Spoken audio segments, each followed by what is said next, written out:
नमस्कार, मैं हूं नारायण शर्मा और आप देख रहे हैं AINS न्यूज़ 24 चैनल। अब खबरें विस्तार से। छत्तीसगढ़ सरकार के मंत्रियों का चिंतन शिविर आज से प्रारंभ हो गया। नवा रायपुर के IIM में आयोजित इस चिंतन शिविर का शुभारंभ मुख्यमंत्री विष्णुदेव साय ने किया। कड़ी सुरक्षा व्यवस्था के बीच IIM में पूरा कैबिनेट पहुंचा। यहां चिंतन शिविर में मंत्रीगणों को कई बारीकियां बताई जाएंगी, जिसकी मदद से वे जनता के बीच में अपना जनाधार और सरकार की विश्वसनीयता बना सकेंगे। एक बहुत ही प्रशिक्षण बहुत अत्यंत आवश्यक चीज़ है और उसमें हम अनिवार्य रूप से प्रशिक्षण में सब लोग मुख्यमंत्री जी के नेतृत्व में हम काम कर रहे हैं। सर 3.0 है सर। शनिवार की दोपहर राजधानी में हुई कुछ देर की बारिश ने एक बार फिर नगर निगम की व्यवस्थाओं और तैयारियों की पोल खोल दी। घंटे भर हुई इस बारिश ने कई क्षेत्रों को जलमग्न कर दिया। सड़कों पर कमर तक पानी भर गया, जिससे दुपहिया चालकों को रास्ता पार करने में दिक्कत हुई। छत्तीसगढ़ के पूर्व मुख्यमंत्री भूपेश बघेल ने कहा कि नकटी गांव को उजाड़ने के बाद सरकार कांग्रेस का नाम लेकर बचने का प्रयास कर रही है, जबकि सरकार पूरी तरह झूठ बोल रही है। हमारी सरकार में जो नए विधायक चुनकर आए थे, उन्हें हमने सेरी खेड़ी में जमीन आवंटन कर दी थी। अब इनकी सरकार में नए विधायकों के लिए इन्होंने नकटी गांव का चयन किया, जिसका विधानसभा सत्र में विधायक धर्मजीत सिंह के सवाल के जवाब में राजस्व मंत्री टंकराम वर्मा और वित्त मंत्री OP चौधरी ने खुलासा कर दिया है। और मकान तोड़ने की जब बात आई, क्योंकि अधिकारी लोग 2-3 प्रस्ताव लेकर आए थे, तो हम चूंकि यहाँ पहले से काबिज हैं लोग, हमने कहा गरीबों को मकान नहीं तोड़ना है और इसलिए सारे आवंटन है उस सेरी खेड़ी में किया गया। तो मामला तो वहीं रफा दफा हो गया। हमारे पास 3 ऑप्शन है ना। हमने उस ऑप्शन को कहा जो विवादित नहीं है, जहाँ कब्जा नहीं है, हमने उसको चयन किया। और गरीब लोगों को उजाड़ के हम नहीं देना चाहते विधायकों को, हमने सेरी खेड़ी में दे दिया। ये तो गरीबों को उजाड़ के विधायकों को देना चाहते हैं और कर दिया, तोड़ दिया इन्होंने हमारे ऊपर। अच्छा ये बताओ, हमारी योजना जो चल रही है तो केवल उस समय 3 ठोक प्रस्ताव रखे थे, ये उसमें हमने कहा सेरी खेड़ी और दे दिया। छत्तीसगढ़ के कोटवारों ने एक बार फिर अपनी 2 सूत्री मांगों को लेकर सरकार के खिलाफ अपनी आवाज बुलंद की है। कोटवारों का कहना है कि न तो उनका नियमितीकरण किया जा रहा है, न ही उनके मानदेय में वृद्धि की जा रही है, जिसके चलते महंगाई के इस दौर में परिवार का भरण पोषण कर पाना कठिन हो गया है। राजनांदगांव तहसील कोटवार संघ ने मुख्यमंत्री के नाम ज्ञापन सौंपा। ज्ञापन में उल्लेख है कि राज्य गठन के 26 वर्षों बाद भी कोटवारों का पद नियमित नहीं किया गया और ना ही उनके वेतनमान में बढ़ोतरी हुई है। जो आज कोटवारों की मानदेय है, पारिश्रमिक राशि है मात्र 6,000 रुपये है, जो कि परिवार की भरण पोषण में बहुत तकलीफ है। जैसे कोई भी घर में यदि किसी का तबीयत खराब हो जाते हैं तो उसके घर पर यदि 10,000 के यदि इलाज में लग गए तो 6,000 की जगह में वो कैसे करेंगे? परिवार का भरण पोषण करेंगे कि इलाज करेंगे? तो हम यही चाह रहे हैं, विष्णुदेव सरकार साई जी के सरकार में हमें बहुत उम्मीद है कि कोटवारों को कम से कम 15,000 न्यूनतम वेतन दिया जाए, जिससे कोटवार भी अपना परिवार की भरण पोषण कर सके।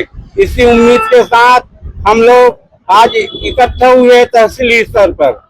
15 अगस्त तक हमारे इस मांग को नहीं लेते हैं तो हमारी अगले कार्यक्रम रायपुर में करने के विचार है। छत्तीसगढ़ में कम बारिश की चेतावनी के बाद मुख्यमंत्री ने कहा कि सरकार हमेशा किसानों के साथ है, लेकिन मुख्यमंत्री के बयान पर पलटवार करते हुए पूर्व मुख्यमंत्री भूपेश बघेल ने कहा कि वर्तमान भाजपा सरकार को खेती किसानी की जानकारी ही नहीं है। उन्होंने कहा कि जब मौसम विभाग ने कम वर्षा की चेतावनी जारी की, तब सरकार ने कम पानी में तैयार होने वाली फसलों के बीजों की व्यवस्था क्यों नहीं की। बघेल ने कहा कि खेती किसानी के मामले में सरकार फिसड्डी साबित हो रही है। तो इनको कुछ समझ ही नहीं है खेती की। ये तो बर्बाद करना चाहते हैं। न इनके पास, चलो अब बोल रहे हैं कि आपको सूखे के हिसाब से तैयारी करना है, रोपाई नहीं करना है, कम पानी में आपको खेती करना है, आपको बुआई करना है, तो आपके पास बीज कौन सा है जो 60 टर्म जो धान है, जो अर्ली वैरायटी धान, उसके बीज कितने हैं आपके पास?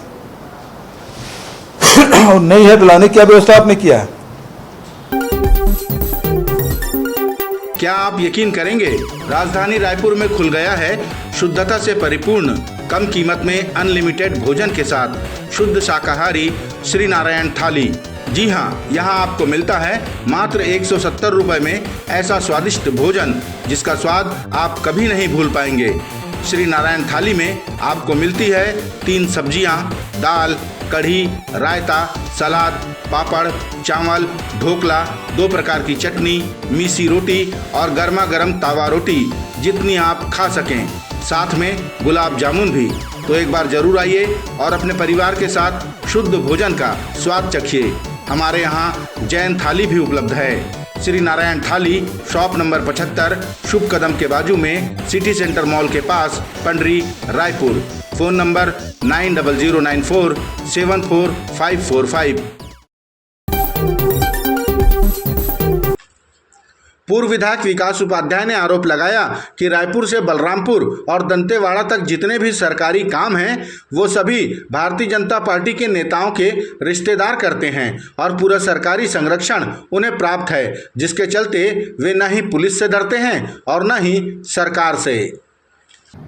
भारतीय जनता पार्टी के नेता रिश्तेदार अवैध माइनिंग में, अवैध जमीन माफिया, अवैध राशन माफिया, अवैध ठेकेदारी के अलग अलग कामों को कर रहे हैं और जब इन कामों में कोई गलतियां निकलती तो ये अधिकारियों के ऊपर में हावी होकर मारपीट करते हैं और पुलिस के द्वारा कोई कार्रवाई नहीं की जाती, क्योंकि भारतीय जनता पार्टी के नेताओं का संरक्षण उनको प्राप्त है। कोई कार्रवाई करने के लिए कोई पुलिस वाला आगे बढ़ता भी होगा तो उसको या ट्रांसफर कर दिया जाता है या उसको आगे कहीं भेज दिया जाता है। भारतीय जनता पार्टी की सरकार में रिश्तेदारों का बोलबाला है। रायपुर से लेके बलरामपुर तक और रायपुर से लेके दंतेवाड़ा तक अगर आप देखेंगे तो भारतीय जनता पार्टी के रिश्तेदारों के जितने भी सरकारी काम हैं सब भारतीय जनता पार्टी के रिश्तेदारों के चल रहे हैं। सरकार के मंत्रियों के लिए आयोजित चिंतन शिविर को लेकर अब सियासी बयानबाजी भी सामने आने लगी है। नवा रायपुर के IIM में आयोजित चिंतन शिविर को लेकर पूर्व मुख्यमंत्री भूपेश बघेल ने कहा कि IIM के स्टूडेंट और प्रोफेसर तो सरकार से सीखते हैं, यहाँ तो सरकार उनसे सीखने जा रही है। 2 बार तो सीख चुके हैं, क्या फायदा हुआ है? जो सरकार के कार्य है ना, उसके IIM के बच्चे या प्रोफेसर, उसके स्टूडेंट हैं, वो अध्ययन करते हैं। हमारी सरकार में IIM के लोग जाते थे फील्ड में अध्ययन करने, यहाँ उल्टा हो रहा है। ये IIM से ये प्रशिक्षण ले रहे हैं और 2 बार तो प्रशिक्षण ले चुके हैं और 2 बार के प्रशिक्षण में क्या आया कि नकटी गांव को कैसे उजाड़ना है, ये सीख क्या है IIM से, लोगों को कैसे उजाड़ना है। अब क्या तूता को उजाड़ने की ट्रेनिंग लेने गए हैं, वहाँ भी सुनो नोटिस होगी। इनको ऐसा है कि उल्टे घड़े में पानी डालने से पानी भरता नहीं है।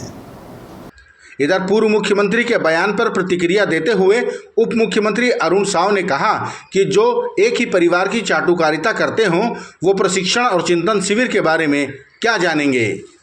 छत्तीसगढ़ की जनता ने इन्हें 5 साल सत्ता से दूर रखने का आदेश दिया है और हमें 5 साल सरकार चलाने का आदेश दिया है और इसलिए ये मुंगेरी लाल के हसीन सपने ना देखे। ये एक परिवार की चाटुकारिता करने वाले लोग, एक परिवार की चरण वंदना करने वाले लोग, भय, भ्रम और भ्रष्टाचार की राजनीति करने वाले कांग्रेस के लोग न तो प्रशिक्षण का महत्व समझ सकते, न चिंतन शिविर का महत्व समझ सकते, क्योंकि जनता और जनहित से इनका कोई सरोकार नहीं है, गुड गवर्नेंस से इनका कोई सरोकार नहीं है, जनता का भला हो, जन कल्याण हो, इससे इनका कोई लेना देना नहीं है। इसलिए इस चिंतन शिविर का महत्व उन्हें समझ में नहीं आएगा। ये उनकी छोटी मानसिकता और उनकी सोच को उजागर करता है।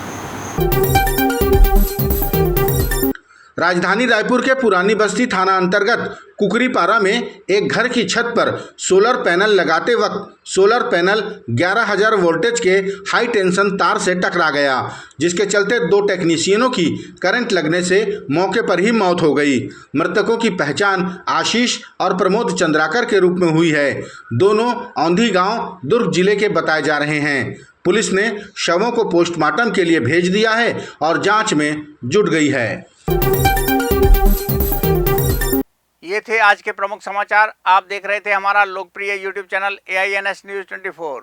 अब हमें इजाज़त दीजिए। कल तक रोजाना की ताज़ा खबरों के लिए आप देखते रहिए हमारा लोकप्रिय यूट्यूब चैनल।